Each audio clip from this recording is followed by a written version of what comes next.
Bom dia, pessoas! Vamos lá então para mais uma live de acolhimento emocional. Essa live eu faço para acolher as minhas seguidoras, ajudar elas com as suas demandas emocionais. Acolhimento é aquilo que a gente recebe para aliviar o nosso sofrimento, para aliviar ali os desafios que a gente está enfrentando, para a gente não se sentir sozinho no meio dos desafios. Então essa live ela surgiu com essa proposta. Hoje, essas lives, né? Hoje a gente vai falar sobre autenticidade. Por que é impossível ser autêntica sem a prática de autocompaixão? Se você está vendo essa live gravada agora no YouTube, já se inscreve no canal, ativa o sininho, dá like e deixa seu comentário de como foi essa experiência de ver essa live gravada, tá bom? Para as meninas que vão chegar aqui ao vivo, eu vou ir recebendo elas agora. Hoje a gente vai aprender sobre o que é autenticidade, o que é autocompaixão e qual é a importância delas duas. Mariana, seja muito bem-vinda. Como está essa manhã de hoje? Ai, que legal. Ter chovido ontem foi muito bom, porque aliviou um pouco o calor por aqui. Como você está se sentindo nesse momento? Me conte. Jennifer chegando, seja muito bem-vinda.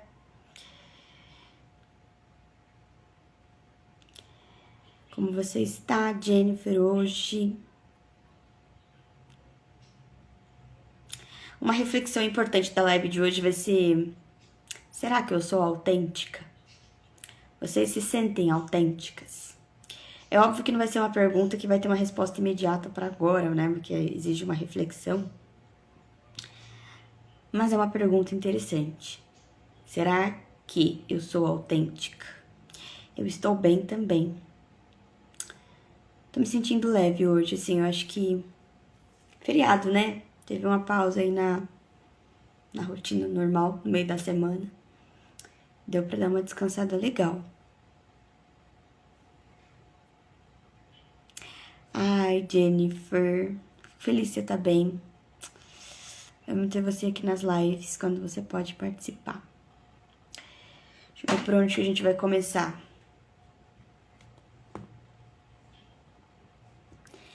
Eu não me sinto muito autêntica, até porque sinto que estou num processo, numa crise existencial.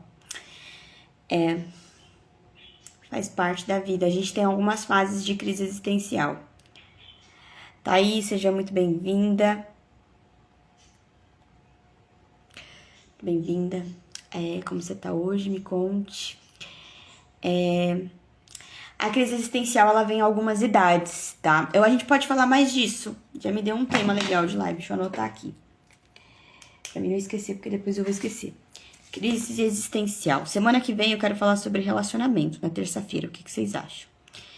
Vai ser uma live mais interativa. Eu vou abrir um bate-papo com vocês antes, pra vocês mandarem pra mim, tipo, dúvidas e insights sobre relacionamento e a gente vai respondendo juntas aqui na live. Vai ser bem legal. E eu vou fazer outra sobre crise existencial. Muito legal. E aí eu vou conseguir abordar melhor esse tema que a Mariana trouxe. Legal. Eu gosto quando vocês trazem os insights pra cá, porque eu também tenho ideias do que fazer, de como ajudar, de como pensar sobre esses temas. Então, o que é ser autêntico? Né? Ser autêntico é a gente ser verdadeiro com a gente mesmo. Agindo de acordo com os nossos valores. E aí é uma pergunta que fica: você sabe quais são os seus valores pessoais?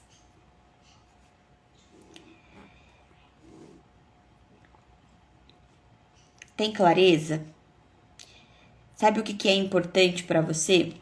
Essa é uma pergunta já interessante. A gente então vai agir de acordo com os nossos valores, nossas crenças e desejos genuínos, né? Aquilo que é realmente importante pra gente. Só que sem a prática de autocompaixão. Gabi, seja bem-vinda. Psicoflorescer também. Então é a gente agir de acordo com os nossos valores, crenças e desejos de forma genuína, né? Pode ser difícil ser autêntico de forma consistente. Então eu posso ter fases na vida que eu sou autêntica, mas em alguns momentos eu não consigo manter essa consistência. E aí eu vou cair o quê? No falatório. Vou buscar coisas, vou buscar fazer aquilo que os outros, só o que os outros esperam de mim, ou só o que eu acho que seria legal fazer a partir da observação dos outros e não de uma escuta pessoal. Então a gente tem que, né? Então vamos começar ali. Por que a autocompaixão é essencial? Eu acho que eu vou deixar essa parte pro final, para dar tempo para as pessoas entrarem, que é o tema principal do encontro de hoje. Agora vamos entender o porquê que é importante ser autêntico. Tá, eu tenho que ser eu mesmo, eu tenho que ter os meus valores, eu tenho que agir de acordo com as minhas crenças, ter desejos que são genuínos. Mas por que isso é importante? Ser autêntico é importante exatamente pra gente ter a sensação de vida alinhada, de que eu sei o chão que eu tô pisando, que eu sei quais são os meus valores, meus interesses, minhas necessidades. Então é importante pra gente saber quem a gente é, o que a gente quer. Então a autenticidade permite que a gente tenha um chão ali pra pisar, a gente se sente menos perdido na vida, vamos assim dizer. Por que é importante? Porque a gente precisa de autoconhecimento. E aí vem outra pergunta, você se conhece? Ser autêntico requer um profundo autoconhecimento. Quando somos autênticos, estamos em sintonia com nossos verdadeiros pensamentos, sentimentos e desejos. Isso permite tomar decisões mais alinhadas e com mais facilidade. Então, quanto menos autêntica é uma pessoa, mais dificuldade ela vai ter para tomar decisões. Eu tive momentos assim do meu processo que tomar decisão era um negócio muito difícil, muito difícil, muito difícil. Mas por quê? Porque eu não sabia o que eu queria viver.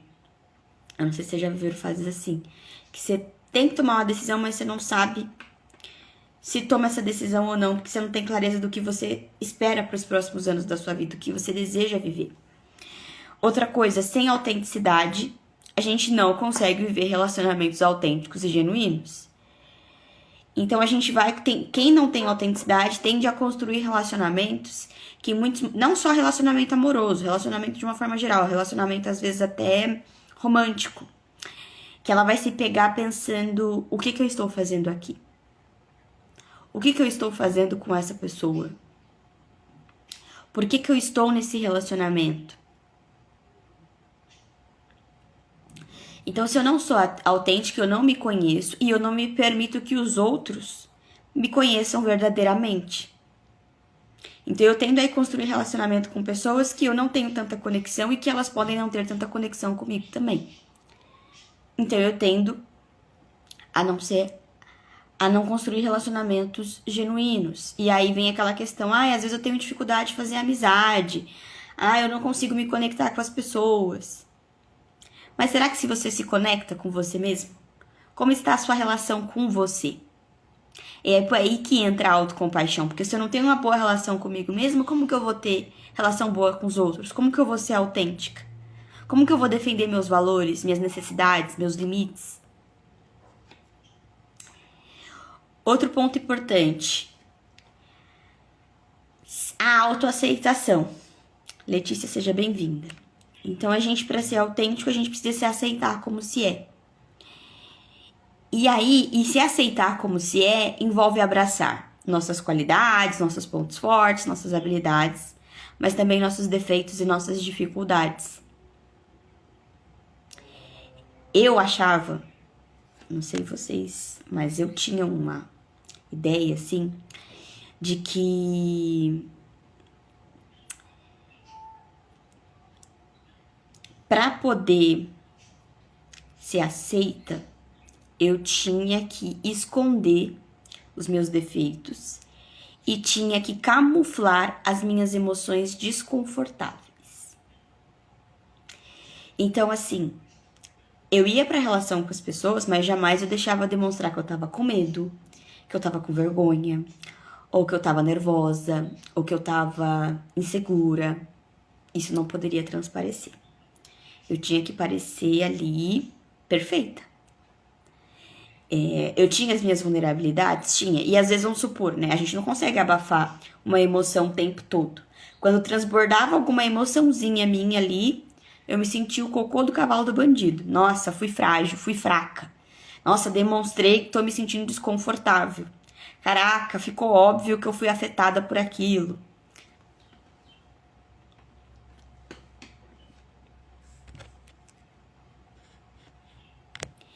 E ainda, olha esse depoimento da Mariana, que legal. E ainda adiciono o fato de ter que proteger o sentimento dos outros como minha responsabilidade. Exatamente, eu tenho que evitar o sofrimento do outro, eu não posso provocar desconforto no outro. E aí você fica nessa preocupação constante com o outro, centraliza seu olhar no outro, e a relação com você mesmo nem existe.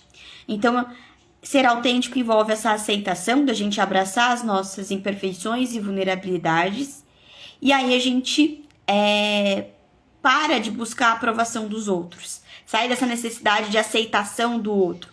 A necessidade extrema de aceitação do outro, essa carência extrema, não é que você está buscando, que você está buscando fora, revela uma falta dentro. É de você que falta esse preenchimento, é alguma coisa dentro de você. E não vai ser as outras pessoas que vai preencher esse vazio existencial. E aí, para essa reflexão do vazio existencial, a gente vai falar mais na live sobre crise existencial, porque esse vazio ele tem a ver não só com a necessidade da relação com a gente mesmo, como a questão transcendental, a dimensão espiritual, a necessidade de uma conexão maior com algo da vida para além da gente. Que é muitas vezes o ato de se conectar com outras pessoas e servir os outros, como tem a ver com uma conexão com um ser superior, para além da gente, né? A realização pessoal. Pessoas que não são autênticas têm menos realização pessoal. Porque se eu não sei o que eu quero e eu vivo a serviço dos outros, como que eu vou me realizar? É aquela pessoa que passa a vida inteira pensando nas coisas que vai conquistar, sonhando que vai conquistar, que vai ter, que vai conseguir, mas ela não consegue materializar isso. Por quê? Porque ela não tá ali conectada com ela, então ela não vai ter realização pessoal. Porque ela não vai conseguir perseguir, né? Porque muitas vezes, quando a gente tem objetivos e sonhos, não é só um querer realizar, a gente tem que perseguir esse sonho. Vai ter obstáculos, vai ter emoções desconfortáveis, vai ter deficiências, vai ter falta, às vezes, financeira, às vezes vai faltar algumas habilidades que a gente vai ter que treinar no meio do caminho. Então, a realização pessoal, ela exige um pouco dessa clareza. E a gente não vai seguir só um movimento em manada, né? Seguir a manada, fazer o que a manada tá fazendo. A gente vai fazer aquilo que a gente realmente sente que é a nossa missão. Porque é a gente que dá uma missão pra gente. Não vem assim um anjo, né? De repente, numa tarde de domingo e tocando um sino e fala: olha, a sua missão é fazer tal coisa. Né? A gente vai descobrindo ao longo da vida e a gente também vai identificando o que a gente gosta de fazer através das nossas habilidades e vai colocando esses objetivos, vai colocando esse propósito, e conforme a gente vai alcançando essas coisas, a gente vai sentindo realização pessoal. Vic chegou, muito bem-vinda, nossa celebridade, transformando nossa live numa live internacional. Quinto motivo do porquê é importante a gente ser autêntica. A gente se torna inspiração para os outros quando somos autênticos. A gente inspira os outros a fazer o mesmo. Ser canal de cura. Lembra aquela frase que eu falo muito, né? Pessoas curadas curam pessoas, pessoas feridas ferem pessoas. As pessoas que são feridas, dificilmente elas são... Que são feridas e ferem, dificilmente elas são autênticas. Porque ninguém quer ser autêntico no sofrimento. Tipo, falar assim, eu te humilho porque eu sofro e eu quero que você sofra também. É muito raro alguém que traz essa fala e provoca o sofrimento de forma intencional. A maioria das vezes que a gente é carrasco com as pessoas do bem, tô falando pessoas que não têm aí um transtorno, que não tem uma personalidade psicopata ou... algo do tipo, uma pessoa que tem um funcionamento cerebral nas emoções ali, ok, sabe? A gente não vai sair ferindo as pessoas aí por aí de forma intencional, né? Muitas vezes a gente vai ser invejosa, fofoqueira, crítica, pessimista, desencorajadora, porque a gente tá tão frustrada que a gente não consegue se expressar para além da frustração. E é o que acontece com muitas pessoas, né? Elas têm essa ferida emocional e ela vai sair ferindo. Eu feri muita gente já, gente. Eu já feri muita gente através da comunicação. De, sei lá, por exemplo, eu vou falar mais na próxima live sobre isso, que a gente vai fazer uma live sobre relacionamento. Live de terça-feira. A gente vai falar de relacionamento. Vai ser uma live interativa. Vou abrir uma enquete, Na verdade, eu vou abrir um formulário, vou colocar nos stories do nosso grupo lá do WhatsApp. E aí vocês preenchem e a gente vai respondendo aqui os insights, as perguntas e tal. Mas eu, por ter tido feridas emocionais, por ter passado por experiências de relacionamento que me feriram, que me machucaram de alguma forma, eu associei isso à figura masculina. Então, muitas vezes, quando uma pessoa até que aparentemente legal, interessante, vinha tentar algo comigo, eu fazia da vida dessa pessoa um inferno. Porque eu ia humilhar ela em público mesmo. Pra mim, eu ia, tipo, se ela demonstrasse algum interesse por mim em público, ela ia ser humilhada em público. Sabe aquelas cenas de filme em que a pessoa despreza a outra? Eu fazia muito esse comportamento. Então eu sei que eu já feri muita gente, assim. Porque se eu não queria um relacionamento naquele momento, se eu não queria um contato com aquela pessoa naquele momento, era só dizer. Não precisava humilhar, não precisava expor a pessoa, não precisava me defender daquele jeito. Mas a Manu daquela época, ela não entendia. Então eu já exerci auto-perdão e consigo falar disso sem ter vergonha de mim. Porque eu entendo que foi o jeito que eu dei conta de responder ali e já me perdoei por ter agido daquela forma. Mas eu entendo hoje que, através das minhas feridas, eu saía ferindo as pessoas. Né? Tem uma frase muito forte também, né? Que enquanto a gente não trata a nossa ferida, a gente vai sangrar ela em cima de pessoas que não feriram a gente. Eu fazia muito isso, saía marcando as pessoas com as minhas feridas. E isso é uma coisa que a gente faz e é muito prejudicial para as relações e para a vida de uma forma geral. Ninguém quer ser reconhecido como um carrasco que faz mal para as pessoas. Ninguém do bem, é óbvio.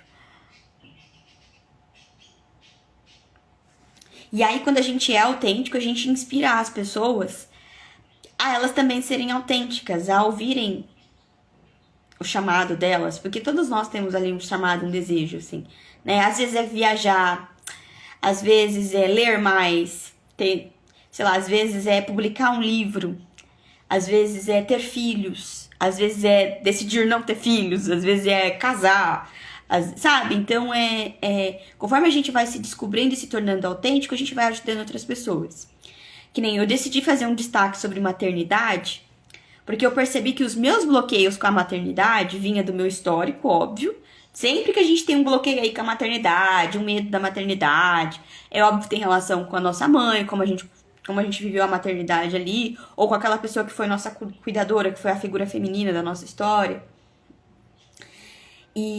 Mas também tem a ver com toda a questão social, né? De tudo que a gente escuta. Eu cresci, não sei vocês, mas eu cresci ouvindo assim: estuda, trabalha, foca nisso, porque se você focar em filho, sua vida vai ser uma tragédia. Vai ser isso pro resto da vida, você nunca mais vai conseguir se realizar, você nunca mais vai conseguir fazer nada, e você nunca mais que não sei o quê. Então, sempre vi filho como uma limitação, uma coisa assim, como se fosse uma grande tragédia, uma coisa catastrófica, que passa por você e destrói você inteira, sabe? Aquela coisa pesada. E aí depois eu fui entendendo que isso tinha a ver com crenças, e eu fui compartilhando esses insights, não só porque eu queria... no meu processo de, eu acho que eu quero ter filhos, né, e mudando essas crenças, não só para incentivar as mulheres a serem mães, mas para aquelas mulheres que escolheram não ser mães, elas têm mais clareza sobre o porquê que elas não querem ser mães. E às vezes a nossa dúvida entre quero ser mãe, não quero ser mãe, e pressão da sociedade, e não sei o que lá, é porque a gente não tá se escutando, a gente tá ouvindo mais. A gente tá ouvindo mais o falatório. A gente tá ouvindo mais fora e não tá ouvindo dentro. Tá bom, eu sou mulher, decidi não ser mãe. Mas eu tenho dentro de mim a energia da criação, do gerar. E onde eu vou canalizar essa energia? Pra onde eu vou canalizar essa energia? E é isso. O que eu vou viver, já que eu vou ter essa liberdade, já que eu vou ser essa mulher que não é mãe? Já que eu escolhi a maternidade, Eu tenho que entender que nos momentos em que eu estiver com os meus filhos e que eu não puder realizar outras atividades, eu não me culpar por isso. Dizendo que, eu deveria estar em tal lugar ou em tal outro lugar. Eu deveria estar onde eu realmente estou, fazendo o que eu tenho para fazer. Porque a maior tarefa da vida de um ser humano é criar outro ser humano. Você tem que entender que, tipo, essa criaturinha que tá ali sobre tua responsabilidade vai virar um ser humano futuramente. E ele vai se relacionar com pessoas, ele vai influenciar o mundo de alguma forma. Então é uma missão gigantesca você pegar um serzinho ali e ir estruturando ele pra se posicionar na vida. Sabe? E por que, Manu, que você tá falando de autenticidade, foi pra maternidade e voltou pra cá? Porque esse é um dos temas polêmicos da vida da mulher, que é ser autêntica. É um dos conflitos femininos, cara. Vou ser mãe, não vou ser mãe. Quero ser mãe, mas não posso ser mãe. Como lidar com esse luto?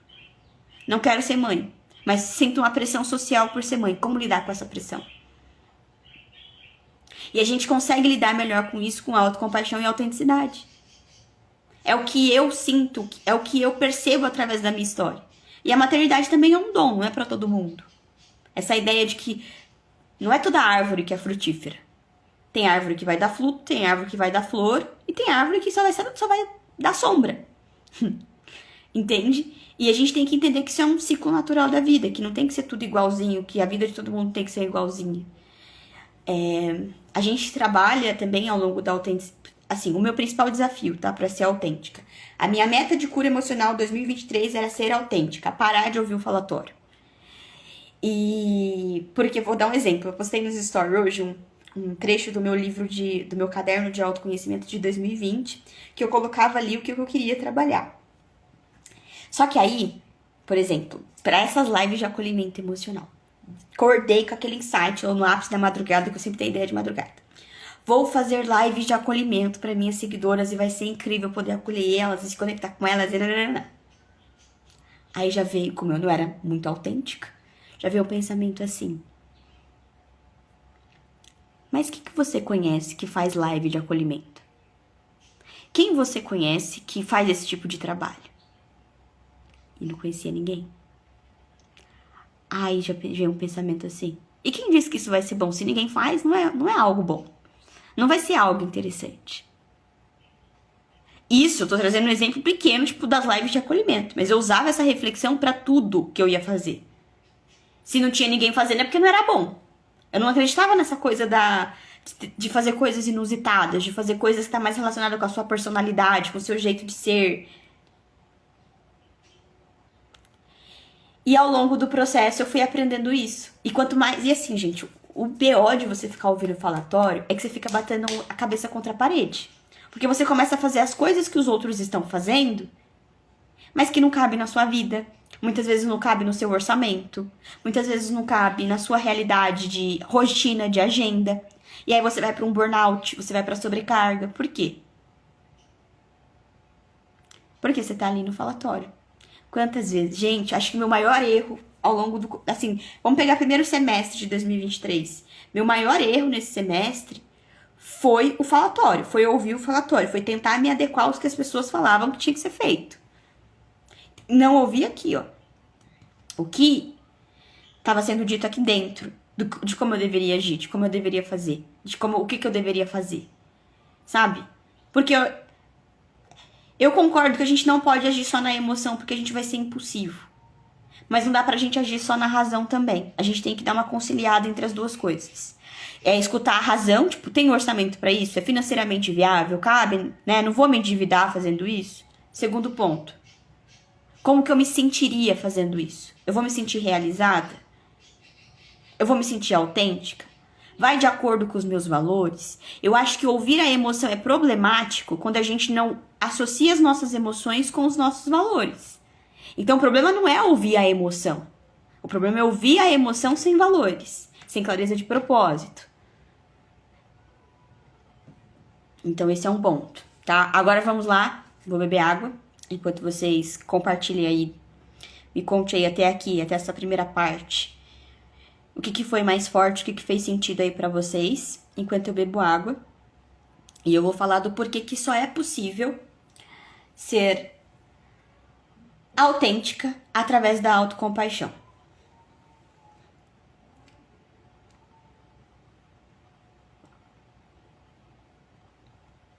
Eu gosto muito dessa taça. Quando eu vi ela, eu me apaixonei, porque eu achei ela super live de acolhimento, sabe? Aqui são vários coraçõezinhos e um coraçãozinho aqui. Eu achei muito minha vibe. Falei, é a tacinha da live. E antes, quando eu comecei a fazer essas lives lá atrás, era uma garrafinha roxa que eu usava. E aí era a garrafinha da live, tipo, ficou popularizado como a garrafinha da live. E agora eu tenho essa taça, assim. A gente tem também essa coisa com objetos. Tenham objetos que vocês se identifiquem. Olha, outra coisa que eu sempre me identifiquei muito no meu processo era borboletas. Então eu sempre gosto de artes que tem borboletas, que tem frases. Agora, esse ano, eu tô muito na vibe das flores. Então, compro flores, gosto de coisas que tem flores, gosto de artes que tem flores, então nas minhas artes tem colocado mais flores. Então, observa, a gente brincava, né?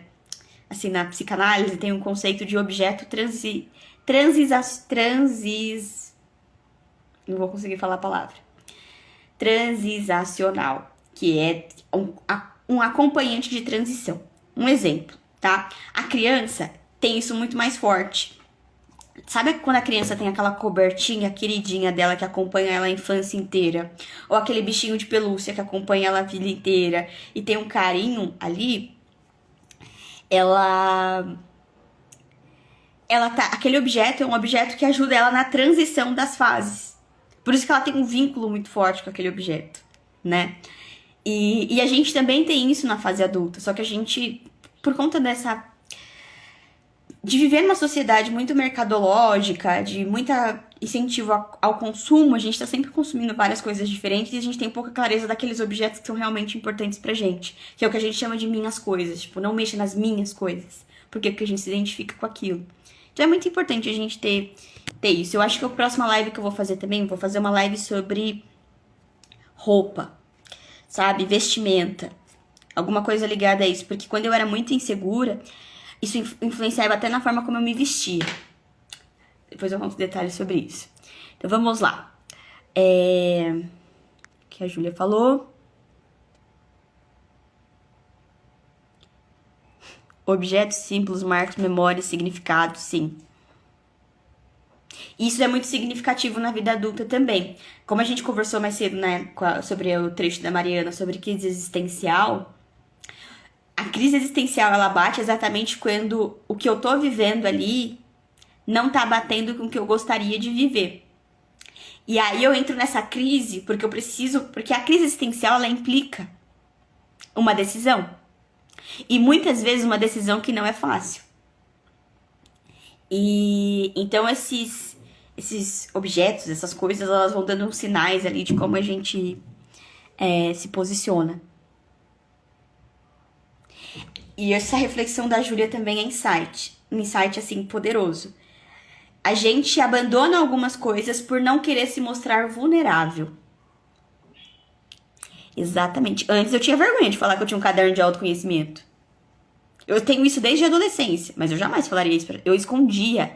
Eu guardava, pra você ter noção, num armário com chave, meu caderno de autoconhecimento. Porque eu achava, tipo, uma coisa muito, tipo, coisa de adolescente, ficar escrevendo coisinha no caderninho.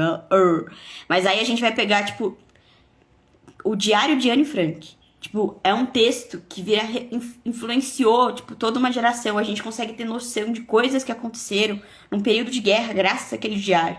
Então, assim, é um registro histórico. É uma coisa extremamente importante. A humanidade chegou hoje aonde chegou porque fazia registros. Quando não sabia escrever ainda em letras, através de desenhos, né? Que é a arte rupestre. Então, a gente tinha ali, tem essa coisa com a comunicação, com o registro histórico. Isso faz parte da nossa natureza. Né? Mas então vamos lá, para mim não parar de fugir do tema. Então, autocompaixão, o que é? Uma habilidade humana, que é como se fosse uma ferramenta que a gente pode usar para facilitar a nossa trajetória. Então, autocompaixão auto quer dizer si mesmo, compaixão aliviar o sofrimento. Então, é fazer algo para aliviar o nosso próprio sofrimento. É praticar o autoacolhimento. O que eu tô fazendo aqui com vocês é dar compaixão pra vocês. Estou fazendo coisas, transmitindo mensagens, dando atenção, trazendo insights que oferece compaixão. Eu tô dando compaixão pra vocês. E quando vocês treinam a autocompaixão, vocês começam a dar compaixão pra si mesmo. No começo dos tratamentos comigo, seja através do grupo terapêutico, seja através das psicoterapias, as pessoas falam, mano, eu tenho muita dificuldade de ter essa voz acolhedora na minha cabeça. Aí, conforme elas vão treinando, ela fala assim, Manu, eu ainda não consigo ouvir a minha voz de forma acolhedora. Mas às vezes vem a sua voz na minha cabeça. Será que você tem que se cobrar dessa forma? Vamos analisar o contexto? Eu me sinto sozinha, vem um pensamento autocrítico. Eu me sinto sozinha fazendo tal coisa. Aí já vem imediatamente sua voz, Manu. Existem várias outras pessoas no mundo passando por essa experiência nesse exato momento. E aí já alivia minha solidão. Então, autocompaixão é isso. Não existe... Isso foi uma coisa que eu aprendi na minha formação em terapia focada na compaixão. Pega esse insight, que isso aqui tem comprovação científica. Não existe autoaceitação sem autocompaixão. Se eu não reduzir o meu crítico interno, eu jamais vou me aceitar. Eu jamais vou aceitar a minha história, eu jamais vou aceitar a família que eu tive, eu jamais vou aceitar os desafios financeiros que eu enfrentei na minha história. Por quê? Porque eu vou ter aquele crítico ali, ó, o tempo todo me cobrando pra ser perfeccionista, pra ser não sei o quê, pra ser não sei o que lá. Então eu não vou conseguir me aceitar. Então eu não vou ser autêntica. Então só existe autoaceitação com autocompaixão. Porque você precisa aceitar suas falhas e imperfeições e os desafios que você enfrentou ao longo da vida.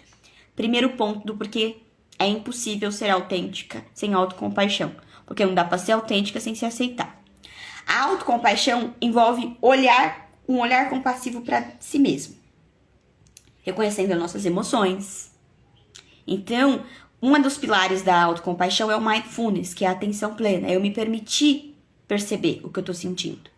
Então eu percebo, eu tô com raiva, tô ansiosa, eu não penso logo imediatamente. Tem alguma coisa errada comigo por eu estar com raiva. Tem alguma coisa errada comigo por eu estar ansiosa. Eu entendo. O que tá provocando essa ansiedade?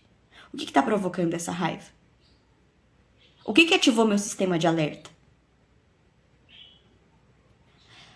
Nossa, eu sou uma idiota. Por que eu tô pensando isso de mim mesma? O que isso quer dizer de eu estar me pensando sobre mim que eu sou uma idiota? Que eu sou uma boba, que eu sou uma tola, que eu sou uma burra? Minhas necessidades. Antes eu nem sabia que eu tinha necessidades. Quando eu descobri, caraca, o que você sente tem a ver com as suas necessidades. Se você sente emoções positivas, suas necessidades estão sendo supridas. Se você sente emoções desconfortáveis, é porque as suas necessidades não estão sendo supridas. Eu não tinha essa noção. Fui praticando autocompaixão que eu comecei a perceber. Eu, por exemplo, eu sou uma pessoa que, se eu trabalho direto, no último dia de trabalho eu vou estar num pico de estresse que eu vou estar insuportável. Você não vai querer conversar comigo. Eu vou estar zero acolhimento. Mas por quê? Porque eu tô sobrecarregada. Então eu já entendi que se eu não coloco um respiro, porque faz parte de mim, da minha autenticidade, ter momentos de respiro. Aí eu consigo ser mais eu, ser mais autêntica, ser mais leve. Agora, se eu não tenho esse momento, eu vou ficar mais rígida, mais tensa, mais estressada. Por quê? Porque meu desejo de lazer, de bem-estar, de descanso, não foi suprido. Então, o autoconhecimento é necessário para ser autêntico. E para a gente ter autoconhecimento, a gente precisa aceitar as nossas emoções e pensamentos ali como são. Terceiro motivo do porquê a autocompaixão é essencial para a autenticidade. Liberdade de julgamento. A autocompaixão envolve deixar de lado o julgamento severo. E quando você se permite ser compassivo, pode se libertar do medo do julgamento dos outros. Isso foi uma coisa que foi uma virada de chave na minha vida. Eu morria de medo do julgamento das pessoas. Morria. Eu era, assim, morria de medo, assim. Eu recebia um direct, meu coração acelerava. Eu falava, meu Deus, o que vai dizer de mim? O que as pessoas estão achando? Hoje eu não tô nem aí, entendeu? Mas antes eu ficava assim, apreensiva. Nossa! Por quê? Mas porque eu já me cobrava demais. Então a crítica do outro, o julgamento do outro era uma confirmação de que eu não era boa o suficiente. Era uma confirmação de que eu não dava conta. Era uma confirmação de que eu não era legal. Era uma confirmação... Por quê? Porque eu já tinha certeza disso dentro de mim. Porque eu já me reforçava isso dentro de mim. Então a autocompaixão ajuda a diminuir o julgamento e a gente para de ser escravo do julgamento dos outros. A gente começa a respeitar os nossos próprios limites. Porque eu vou parar com aquela culpa, que nem a Mariana falou, de querer me responsabilizar pelo sofrimento do outro. Então às vezes eu vou ter dificuldade de dizer não. Por quê? Porque eu tenho medo de como o outro vai lidar, de como o outro vai se sentir. Mas e os meus limites? A Mariana tá vindo todo dia na minha casa, de manhã, de tarde, de noite. De manhã, de tarde, de noite. Almoço e janta. Não é ruim servir um prato de comida para uma pessoa. Mas tá afetando a dinâmica, não consigo trabalhar, não consigo cuidar da minha casa, não consigo dar atenção pros membros da minha família porque ela tá aqui o tempo todo. Eu tenho que ser assertiva com ela para poder falar, olha, eu adoro sua visita, eu adoro que você venha aqui, porém, tá demais. Né? Você tá vindo muitas vezes aqui, eu preciso de um tempo com a minha família, comigo, para poder trabalhar, poder fazer as minhas coisas. Isso é ser autêntica. Isso, ser autocompassiva. A autocompaixão, quando a gente fala, parece que é só aquela coisa de acolhimento. Mas a gente tem a autocompaixão, ela tem um lado yin yang, que é o lado de respeitar nossos limites, finalizar relações que não são saudáveis pra gente, sair de ambientes de trabalho que estão levando a gente pra estafa, mudar a rotina de trabalho. A autocompaixão tem esse movimento de força também, de levar a gente pra fazer coisas, não só de se fortalecer, mas também de enfrentar a vida e fazer coisas. De ir pro ringue da vida, né? E permite também, a autocompaixão permite que a gente seja a gente mesmo nos relacionamentos. Porque você pode expressar de forma honesta, verdadeira, sem medo da rejeição ou da crítica. Porque a maioria das coisas que levam a gente pra fugir da autenticidade ou não conseguir ser autêntica é esse medo da rejeição, o medo de não ser aceita, o medo de não ser querida, o medo de não ser amada, o medo de ser criticada. Então, são os medos que influenciam. E aí, pessoas, deu para entender, então, o porquê que a autocompaixão ela é essencial pra gente ser autêntico? E aí, para finalizar, eu tenho que falar uma coisa importante. Terça-feira que vem, já à noite, vai ser o primeiro encontro do grupo terapêutico. Vai ser um encontro potente. E a gente vai aprender um tema muito legal. Deixa eu pegar aqui. Não tem aqui. Deixa eu ver se tem aqui.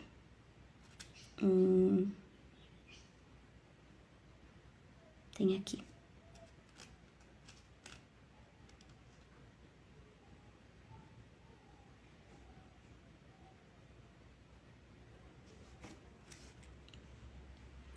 E vai compartilhando aí os insights de vocês, tá? Enquanto eu procuro aqui o que eu quero... Achei o que eu quero falar com vocês. Então, dia 21, terça-feira que vem, a gente tem um encontro às 20 do grupo terapêutico, que é Despertando a Autocompaixão. A gente vai ter uma introdução calorosa do que é autocompaixão e como que a gente vai se aceitar através dela. E a gente tem um treinamento ali no início, que vai ficar gravadinho para vocês assistirem ao longo do ano. E depois a gente fecha para as discussões em grupo, né? Para a gravação e vamos para as discussões em grupo. Manu, nas discussões em grupo, todo mundo é obrigado a falar? Não. Porque eu tinha muita vergonha quando eu ia participar de grupos.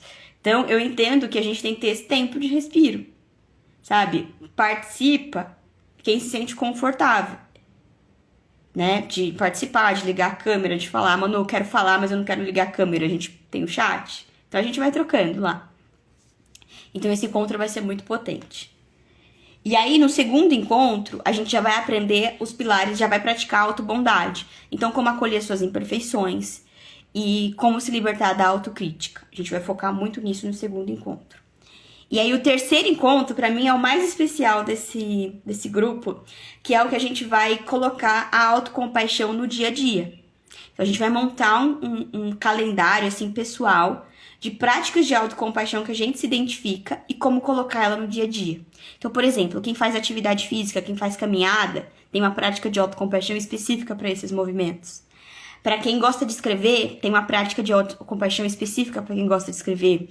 Tem práticas de autocompaixão para quem tem crise de ansiedade, que é ótimo para quem tem crise de ansiedade. Então, a gente vai abordar tudo isso nesse terceiro encontro, tá? E a gente vai montar juntas esse movimento todo. Então, é a última semana de inscrição, últimos dias, acho que não dá nem pra dizer que é uma semana, né? Porque a gente já tá faltando aí poucos dias de inscrição. E se você sente esse desejo de participar dessa turma muito forte, mas se tem alguma coisa que tá te limitando, fala pra mim no direct. Manu, eu tenho muita vontade, eu sinto que eu tenho que participar desse grupo, mas tem uma coisa ainda me limitando. Me manda mensagem, que a gente vai conversar sobre isso, tá? O valor do grupo, ele está extremamente acessível pela entrega, tá? Porque você vai conseguir montar um calendário de prática de autocompaixão que vai te ajudar pelos próximos meses, tá? Que vai te ajudar para 2024, para o seu processo de cura emocional de 2024. E aí, o valor dele tá R$297. Você pode pagar ele no Pix, enfim, como você se sentir mais confortável. Aí, como for possível para você, mas dá para parcelar no cartão para quem não consegue pagar o valor inteiro agora, tá? No início do meu processo, eu procurava, assim, grupos mais baratos por uma questão financeira, mas também por uma questão mental. Quando a gente tem uma dificuldade de relação com a gente mesma, a gente não vai investir altão no nosso relacionamento com a gente. A não ser que a gente esteja muito mal de saúde, né? Porque a gente tende a investir, a gente vai comprar um sapato carérrimo, a gente vai gastar um monte nas lojinhas online, a gente vai gastar em livros, a gente vai gastar em várias coisas, até em comida. Mas a gente não vai gastar no processo de descoberta, de autoconhecimento, porque existe um bloqueio ali, emocional. É por isso que eu sempre falo, tá com dúvida, tá com receio, me manda mensagem. Porque às vezes o que tá te bloqueando pra fazer isso não é nem financeiro. Às vezes é emocional. É uma crença emocional. Porque você vai gastar R$30 por mês com outras coisas, né? Deixa eu ver aqui. Depoimento.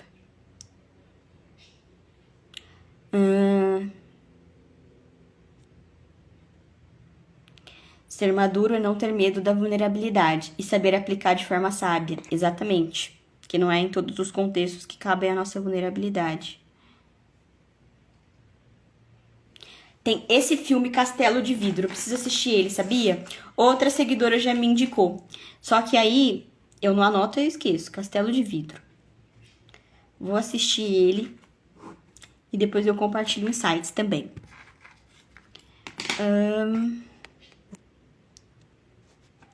Minha amiga está interessada, mas não tem disponibilidade terça à noite. Existe alguma possibilidade meio parcial de aproveitar? Então, como o grupo, o formato dele é um grupo de encontro online, se a pessoa não tem disponibilidade para participar no encontro, eu não incentivo que ela participe. Espera a próxima turma, né? Porque, assim, vai ter a troca no WhatsApp, vai ter... É que eu já fiz assim, eu já coloquei pessoas assim. Tem resultado terapêutico? Tem. Mas não tem uma conexão com o grupo. Não tem O objetivo principal, que é o treino da compaixão em coletivo, não acontece. A gente não aprende os insights com a outra pessoa. Então, eu não incentivo, sabe? Porque não é um curso. Se fosse um curso, beleza. Sabe? Tipo o meu grupo. Por exemplo, o meu outro grupo, que é o Clube de Mulheres Assertivas, que lá a gente treina assertividade. Eu coloco meninas que vão ver só gravado. Mas eu sei que vai dar resultado terapêutico. Por quê? Porque é um conteúdo em formato curso, assim. Ele é mais... Tem os treinamentos e tem ali um passo a passo gravado. Então, fica fácil de aplicar na vida. Mas quando se fala de conexão, de emocional, é outro rolê. É que nem no clube. Eu chamei as meninas que tinham disponibilidade para participar na terça-feira à noite. Não tem disponibilidade, não é pra estar lá. Entende? Porque é pra quem consegue participar ali. Ai, Manu, mas dá pra adaptar, dá pra gravar e deixar disponível? Eu vou afetar a conexão com o grupo pra deixar gravado? Não sei se vale a pena. Porque imagina pra uma pessoa que tem muita vergonha, saber que ela tá sendo falada ali da vulnerabilidade, da história de vida dela, que ela tá começando a aceitar a história de vida dela como é que é, saber que vai ficar gravada pra várias outras pessoas assistirem que ela nem sabe quem é a pessoa, porque a pessoa não estava lá. Entende? Não rola, não é um movimento legal. Então, eu faço isso exatamente por respeitar a história de vida das pessoas e entender que elas precisam desse espaço de vulnerabilidade, esse espaço seguro que elas possam compartilhar ali as questões delas, tá bom? Mas muito obrigada por compartilhar essa dúvida, Ju, da tua amiga, porque me ajudou a explicar isso também, né? E é isso, pessoas. Foi uma live incrível. Mais tarde ela estará no YouTube. Se não subir hoje, amanhã, certeza que estará. E a gente se vê. Vou colocar depois o link do grupo do WhatsApp nos nossos stories para vocês poderem entrar no grupo e ter acesso ao resumo da live depois, tá? Que eu vou compartilhar o resumo da live e referências também, tanto bibliográficas quanto de palestras, enfim, que vocês podem assistir para complementar o aprendizado aqui, certo? E na segunda-feira eu vou mandar para vocês um formulário com as dúvidas e insights sobre relacionamento e mando para vocês, tá bom? Beijos e até terça-feira. E a gente vai se vendo no grupo de WhatsApp, tá? Que a gente vai ter algumas trocas por lá.